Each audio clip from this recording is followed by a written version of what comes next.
I was appointed as Goodwill Ambassador for UN Women 6 months ago. And the more I've spoken about feminism, the more I have realized that fighting for women's rights has too often become synonymous with man-hating. If there is one thing I know for certain, it is that this has to stop. For the record, feminism, by definition, is the belief that men and women should have equal rights and opportunities. It is the theory of the political, economic, and social equality of the sexes. I started questioning gender-based assumptions a long time ago. When I was 8, I was confused being called bossy because I wanted to direct the plays that we would put on for our parents, but the boys were not. When at 14, I started to be sexualized by certain elements of the media. When at 15, my girlfriends started dropping out of their beloved sports teams because they didn't want to appear muscly. When at 18, my male friends were unable to express their feelings. I decided that I was a feminist, and this seemed uncomplicated to me. But my recent research has shown me that feminism has become an unpopular word. Women are choosing not to identify as feminist. Apparently, I am among the ranks of women whose expressions are seen as too strong, too aggressive, isolating, and anti-men, unattractive even. Why has the word become such an uncomfortable one? I am from Britain, and I think it is right that I am paid the same as my male counterparts. I think it is right that I should be able to make decisions about my own body. I think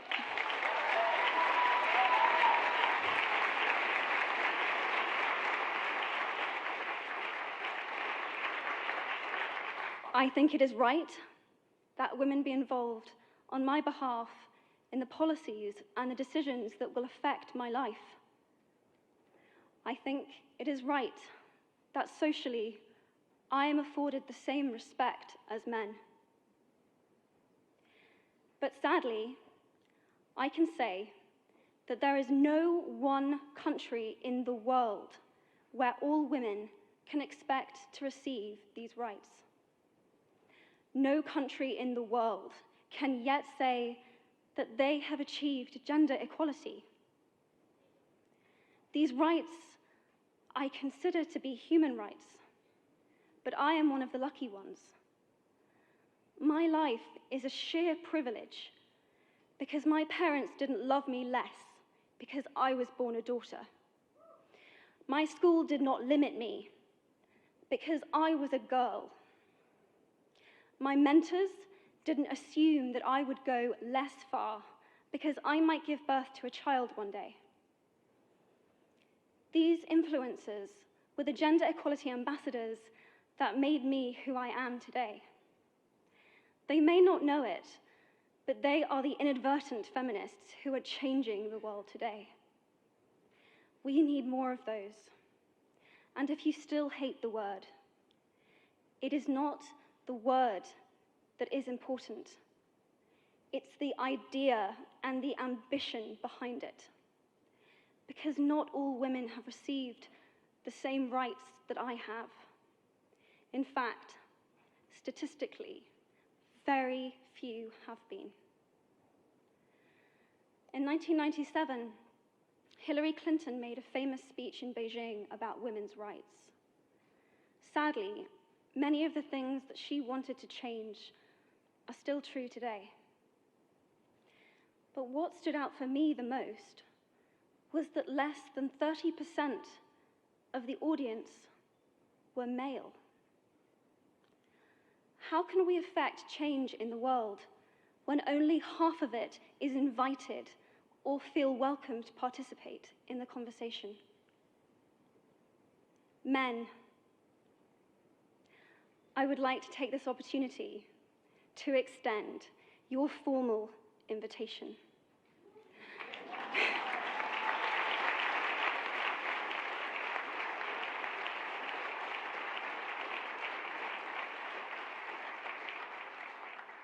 Gender equality is your issue too.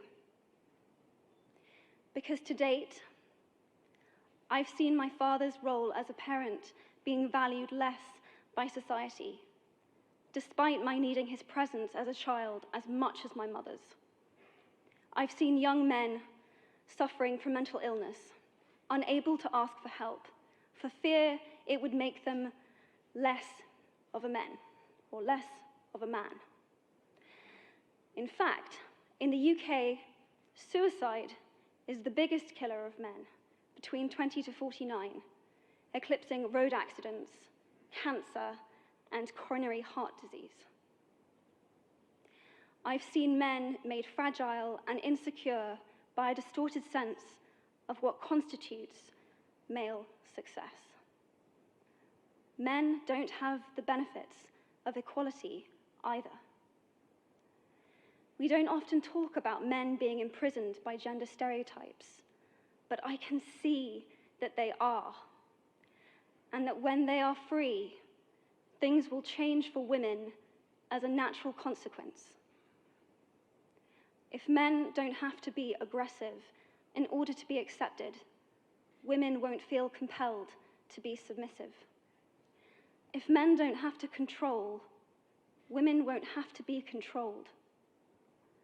Both men and women should feel free to be sensitive. Both men and women should feel free to be strong. It is time that we all perceive gender on a spectrum instead of two sets of opposing ideals.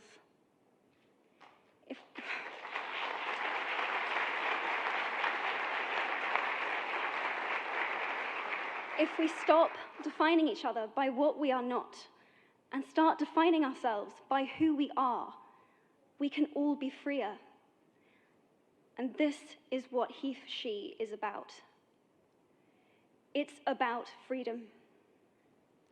I want men to take up this mantle so that their daughters, sisters, and mothers can be free from prejudice, but also so that their sons have permission to be vulnerable and human too. Reclaim those parts of themselves they abandoned, and in doing so, be a more true and complete version of themselves. You might be thinking, who is this Harry Potter girl? And what is she doing speaking at the UN? And it's a really good question. I've been asking myself the same thing. All I know is that I care about this problem, and I want to make it better. And having seen what I've seen, and given the chance, I feel it is my responsibility to say something. Statesman Edmund Burke said, "All that is needed for the forces of evil to triumph is for good men and women to do nothing." In my nervousness for this speech, and in my moments of doubt, I've told myself firmly, if not me, who? If not now, when? If you have similar doubts when opportunities are presented to you, I hope that those words will be helpful. Because the reality is that if we do nothing, it will take 75 years, or for me to be nearly 100, before women can expect to be paid the same as men for the same work. 15.5 million girls will be married in the next 16 years as children. And at current rates, it won't be until 2086 before all rural African girls can have a secondary education. If you believe in equality, you might be one of those inadvertent feminists that I spoke of earlier.